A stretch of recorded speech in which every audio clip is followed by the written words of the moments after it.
Everyone knows women love Vikings, but today we're going to talk about the actual reason why. Yeah, so first of all, historians have been... Is it because they're masculine? In fact, Vikings were so hot and banging so many men's wives that it led to the Anglo-Saxon slaughter of Vikings in the year 1002. Oh, really? This is documented by medieval chronicler John of Wallingford, who wrote this of the mass assassination. The Danes made themselves too acceptable to English women by their elegant manners and their care of their person. I love a man who does self-care. Okay, you know what? Maybe I do think Vikings are Hi YouTube, welcome back in hell. My name is Cypress and today we'll be watching another video of the Womansplaining Women to Men by the Advocate. This is Life Hacks for Dating Women, compilation 17 to 20. Women think Vikings are hot. That's not a secret. We have entire shows dedicated to glorifying their hotness, basically. Everyone knows women love Vikings, but... I didn't know that.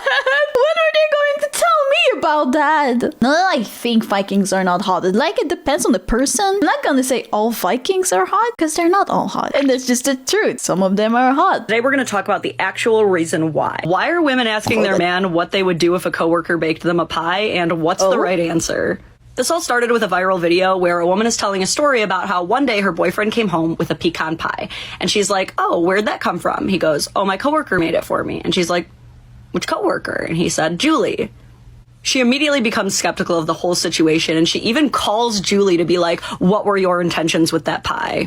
So this has now led to a trend of women asking their partners, what would you do if a female coworker baked you a pie? And in 100% of these videos I've seen, without fail, as soon as the girl asks the question, the dude goes into quick maths mode. Like, you can see him start to just, like, calculate. That question does sound like a trap. I know this is a trap, I just don't know how yet.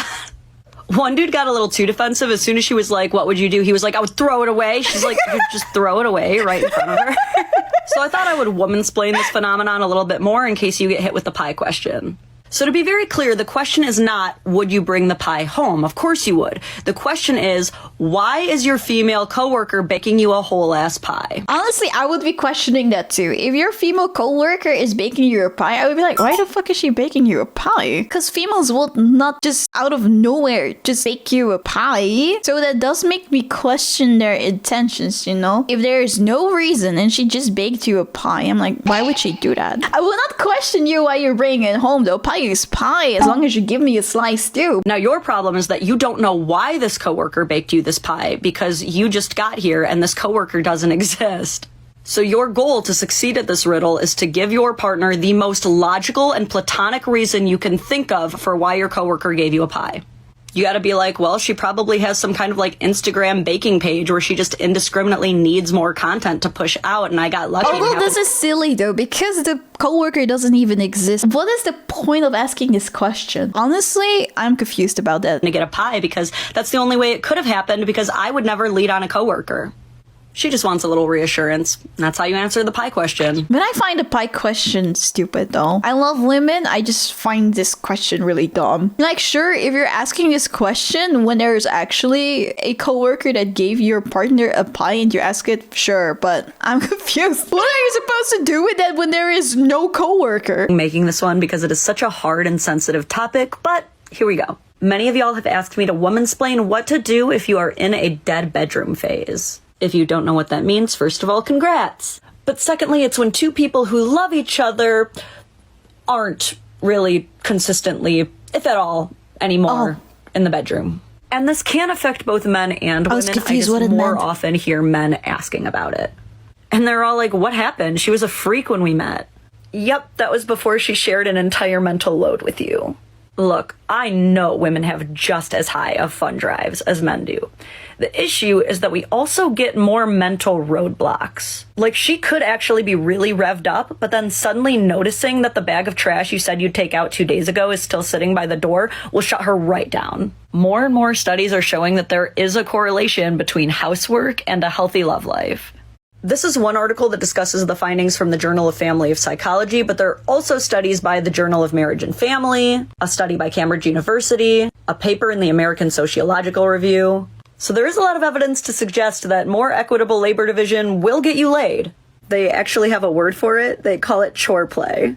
And there are also a lot of studies that show that on average, women do more housework even when, wait for it because I know what you want to say, even when they work the same amount of hours. So you got to make sure that gap is bridged. And dude, don't be afraid to call a family meeting, literally, so everyone can agree what is fair and equitable. Like, why don't people do family meetings anymore? Actually, that would be such a good thing. I think that you don't see any problem with doing it. I think it would be very good. But if she's turning you down pretty consistently, try to see if there are any mental roadblocks that you can help move out of her way. That's just one possibility, and it works on men as well.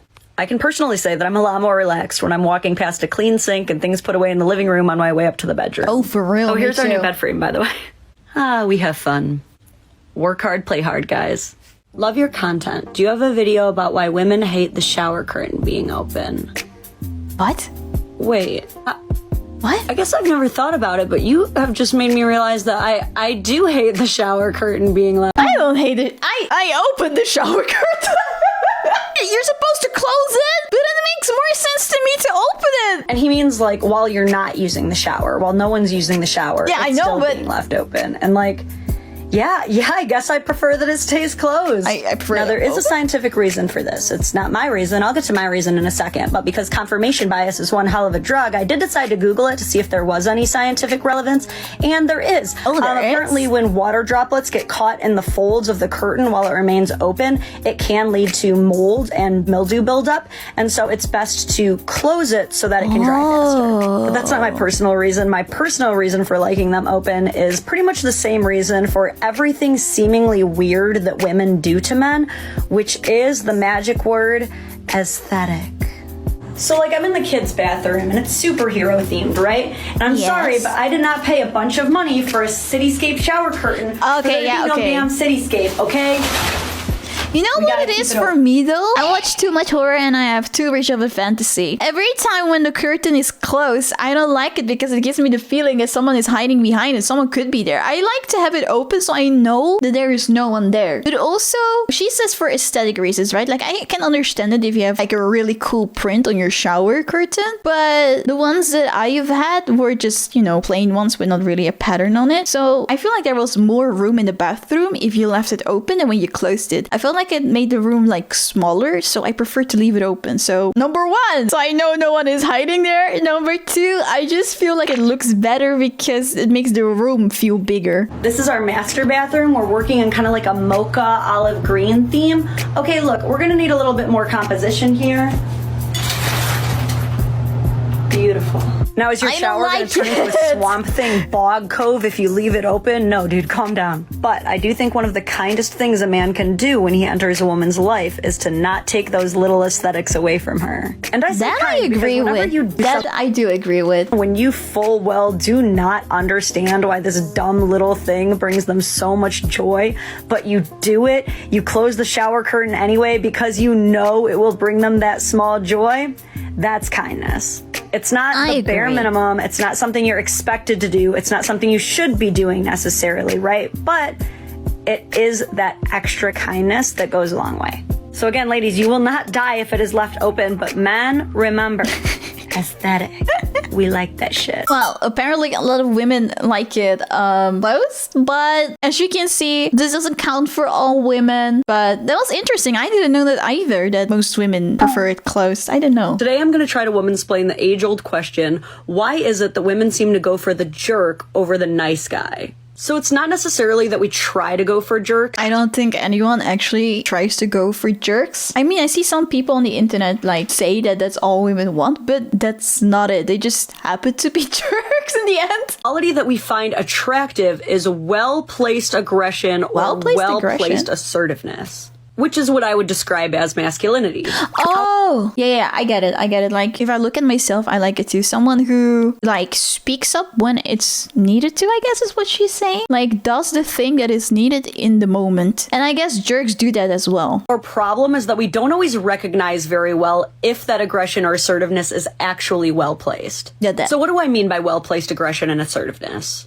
They're the type to ask for a raise at work. They're the type to interject themselves into a situation if they see someone smaller or more vulnerable who needs their help. I mean, there are jerks in every shape and form, but I can see that some jerks do this. Like, they do the stuff that is needed like that. They shut people down when they're spoken to disrespectfully, even their romantic partners. And sadly, jerks tend to display these behaviors with a lot more bravado than nice guys tend to. Because a lot of it has to do with confidence. This is the same way that men end up falling for the hot, crazy girl. Oh yeah, that's the word, confidence. The jerk and the hot, crazy girl tend to have a lot of confidence. We see it, and our dumb lizard brain is like, this is a quality that I want for my children. Yes. Even though that dude just And then you forget about what kind of jerk he was just now. punched a hole in the wall, or that chick just threw a glass at your head. We all fall for it at some point. But eventually, you learn to trade out the guy who always has to get into bar fights for some reason for the guy who will stop the whole car to walk an elderly woman across the street. Yes, my husband has really done this.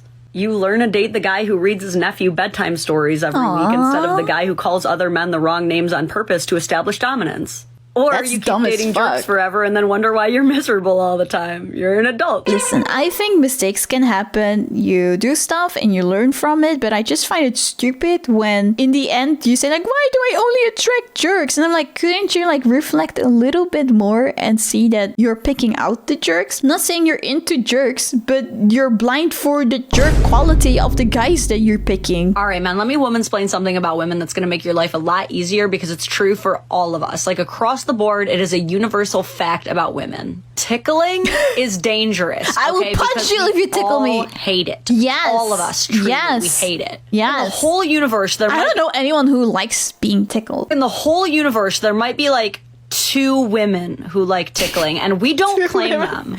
And look, we are not No, we responsible don't. for the actions We of don't. our body while under the influence of being tickled. I'm sure you know this, but you tickle your girl and she will turn into a bro real quick.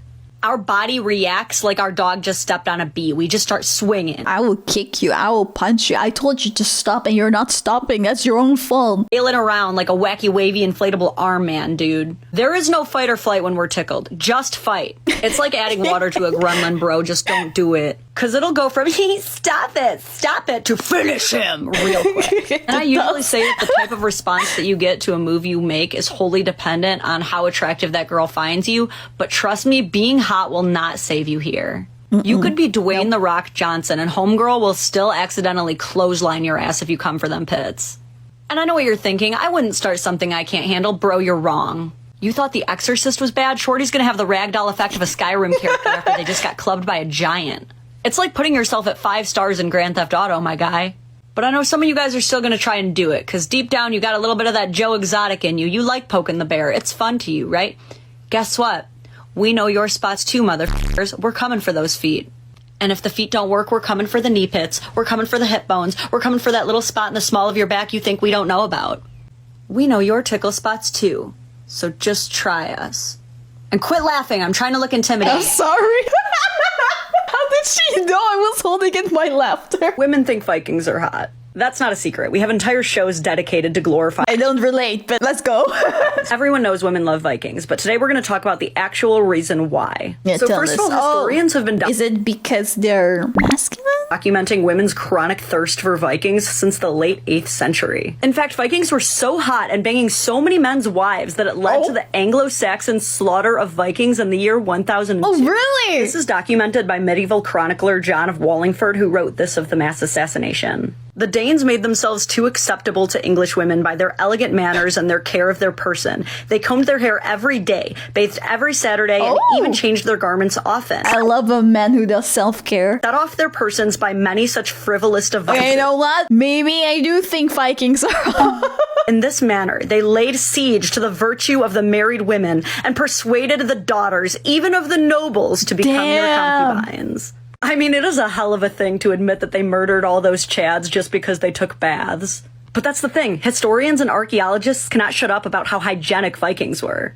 Those who studied the Vikings found that it was very common for them to carry things like tweezers, grooming equipment, and even ear That's cleaning really interesting. tools I that they didn't made know from about bone. this. And people were hella pressed about the weekly baths thing because back then the church was telling people that bathing was sinful and welcome to demonic possession. Oh, yeah, they did. But the Vikings didn't fear God, so in Odin's name they kept on scrubbing. Even when you study Viking names, among the more honorific war titles like Thorfinn Skullsplitter and Eric Bloodaxe, you'd also find names like Olaf Peacock or Citric Forkbeard, which was an intricately plaited facial hairstyle. Point is, these were men who cared about their bodies and clothes looking nice. There's actually no evidence to suggest that Viking men were any taller, more muscular, more handsome, or grew fuller beards than any other men at the time. They were just didn't smell well-groomed? like ass. And that was enough Yeah. for hundreds of women to abandon their husbands, children. I mean, if I have to choose between my poopy smelling husband or this Viking guy that smells like soap, I think the choice is quickly made. I can't blame them. Lives as they knew it, to travel abroad with a bunch of Vikings on a boat. So if you want to be a modern day Viking, just get a reliable barber in that new line of Calvin Klein, because on Odin, we are suckers for a good smelling. I mean, like, if her point was we like Vikings as in men that take care of themselves and groom themselves well, then I agree. I thought she just meant Vikings in general, and I was like, I never sat here and thought, oh my god, these Vikings are so hot. But now that she's saying all of this, I'm like, oh yeah, I guess then yes, maybe back in those days I would be like, oh, that guy smells nice. I've never smelled anything that nice before. You know? Hi, thank you so much for watching. If you liked it, please don't forget to give a like to the video and subscribe to my channel. I also stream live on Twitch and on YouTube, so follow me on Twitch or just turn on the notification bell on YouTube to know when I go live. I hope to see you there. Bye!